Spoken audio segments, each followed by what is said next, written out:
This expensive one was $6.50. Oh. So this was $2.99. That's big. The fish tasted the exact same. I think. You want to know the ranking? The answers? Tell me out of 3. Got.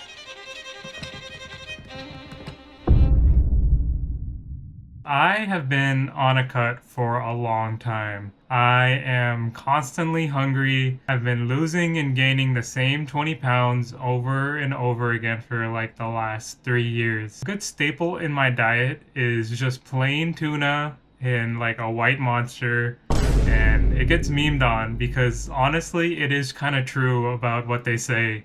For me, even though I use it as a low-calorie food, I feel like a lot of people still use it just due to the affordability and the long shelf life that canned tuna brings. And while I might be using it as a low-calorie food, a lot of cultures still use it as their everyday diet. I was scrolling through TikTok when I saw this video. Here's how we made tinned fish popular. For years, tinned fish had one reputation: bland, dry, back of the pantry food. The audacity to claim that you've made tin fish popular and that no one was really eating it before because it was bland, it was boring, and it was something that you had at the back of your pantry for you.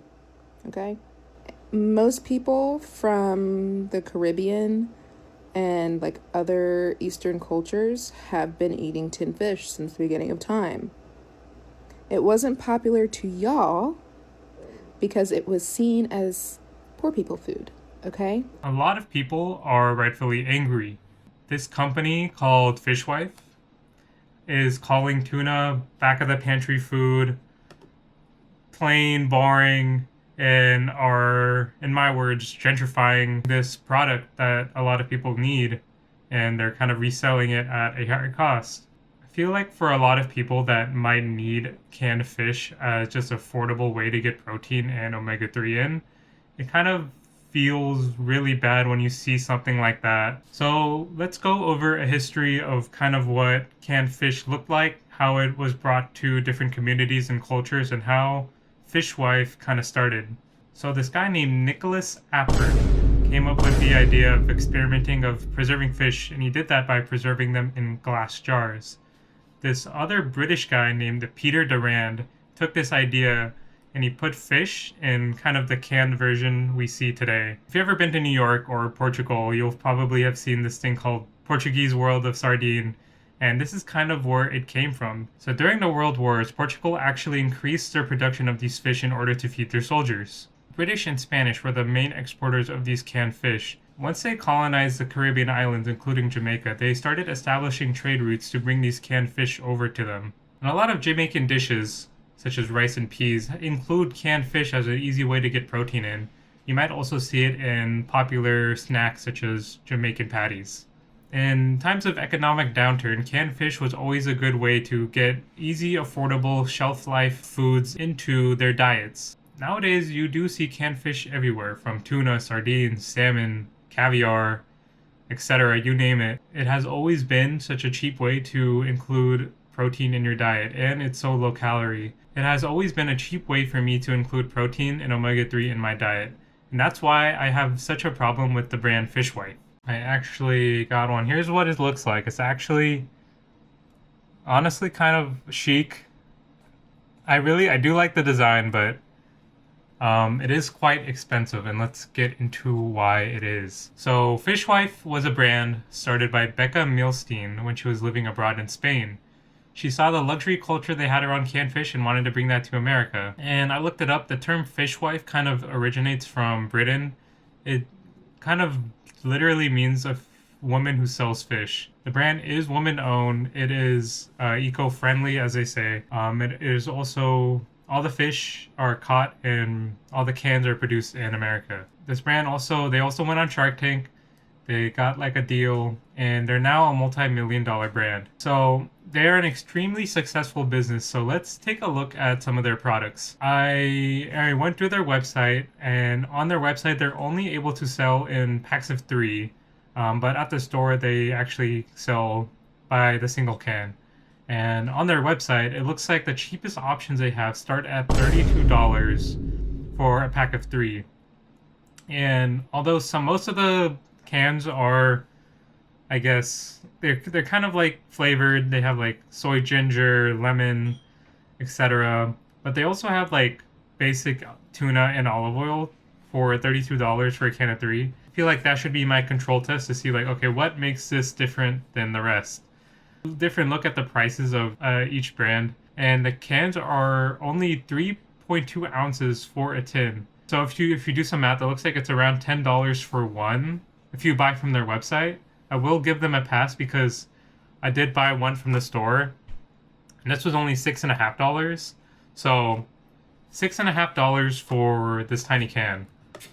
For another option such as Trader Joe's, you can get tuna and olive oil for $2.4, but you get 5 ounces.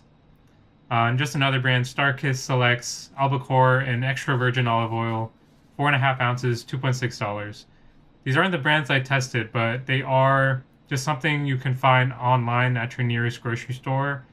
You're getting more fish for less money. So it just kind of is.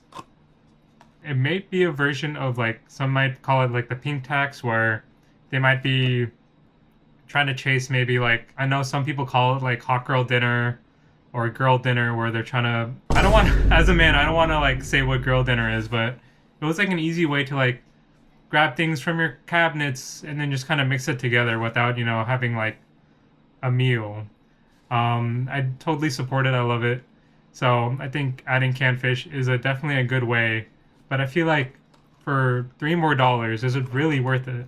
So I went to the store and I bought 3 cans of tuna, and I decided to do a blind taste test to see which one tastes better, or if they taste similar, worse, you name it.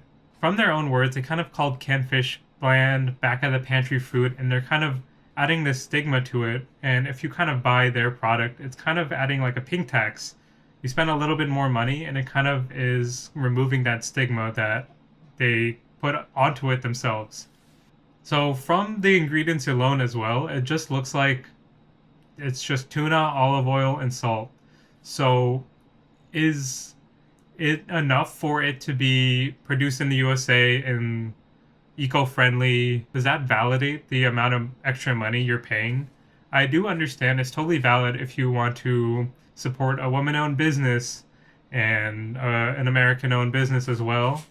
But at the same time, you're also supporting someone who's already a millionaire. And I feel like in this economy, if you can afford it, go for it. But at the same time, like, a lot of us are struggling, and we kind of just need the basics, right? I just need tuna, right? I'm just gonna get the cheapest option. All right. I got 3 brands of tuna. They're all very wet and covered in oil, but they all smell good. Few distinct factors already. This is the expensive brand. It's the smallest of the bunch, so already a bad start. I feel like I want more for less, if that makes sense. The cheapest brand, Chicken of the Sea, it didn't come with like a little like soda can opener, so it's kind of hard opening this one in particular, but I think it's worth the price. So this was $2.99. This expensive one was $6.50. So different online than in the store, which is good, but it is less fish. And then I got like a medium brand, or medium price brand. This was like $4.50. This one is low sodium. I don't know if that ruins the scientific experiment, but whatever. I'm just gonna keep my eyes closed just in case. I'm hungry too. I might just eat tuna. Oh. It's big.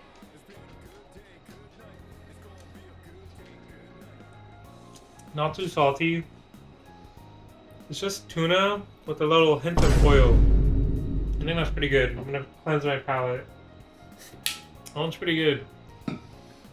Nom, nom. I'm also not picky. I will eat anything.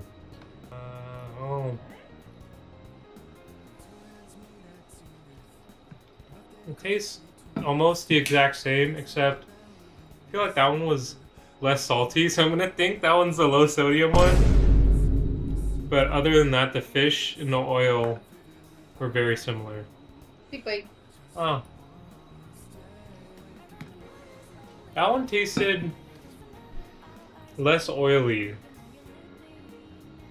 It tasted... The fish quality was the same. It tasted less salty and less oily. So it kind of just depends. The fish tasted the exact same. I think the only thing that was different was the oil and salt ratio. I do think the most expensive brand was the first one. I think that one was like slightly better. Mm-hmm. Tell me out of 3. You got 0. Oh my god. Tell me what I missed. First one was Chicken of the Sea. No way. I didn't think that one was the best one. Second one was the expensive one. Whoa. Yeah, I was eating them as you're eating them too. And I didn't like that second one either. you didn't like the expensive one either, huh? Yeah, it was kind of like, it was like a weird smoke to it that I didn't like. I usually like smoky. And I don't then know. And then this, the low sodium was third, which I think I like the best. I don't know. Also, as I was eating them, they did all taste the same to me. But visually, they look very different. this one just looks like... That one looks like like actual chicken. Chicken of the sea. Low sodium looks a little darker. This one just looks... Yeah. Like, the expensive one just looks the yassified. best. It's just yassified. Pinkier. Pink tax. So, from what it looks like, they all kind of taste relatively the same. I like the taste of oil, so I think the more oily fish tasted better. But I totally understand if you have your picks and you want to get something less salty, etc. But overall, I do think that this is just another form of gentrification we're seeing in our foods. A lot of Whole Foods brands are doing the same thing. You'll see grocery stores like Erewhon, Wegmans, all these like kind of high-end grocery stores. They're kind of taking products. They're not changing anything. They're kind of just making them seem more luxury than they really are, and just reselling it at a higher price. This is just tuna and olive oil. This is $6.50, and you're getting less fish. I just don't understand how it's worth it for some people.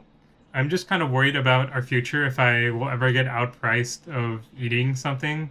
I am still glad we have these affordable brands. I'm kind of just worried that some companies might take the wrong idea and make everything more expensive when they can just see they can resell the same things for more expensive, and I'm kind of scared. So if the taste is worth an extra $3, be my guest, but I think it is a little rude to add a stigma to these products that a lot of people need and eats on a daily basis. Calling it bland, back of the pantry food, and adding a pink tax to it for no reason. Overall, I do think that is all I really had to say. Again, thank you for watching. Okay.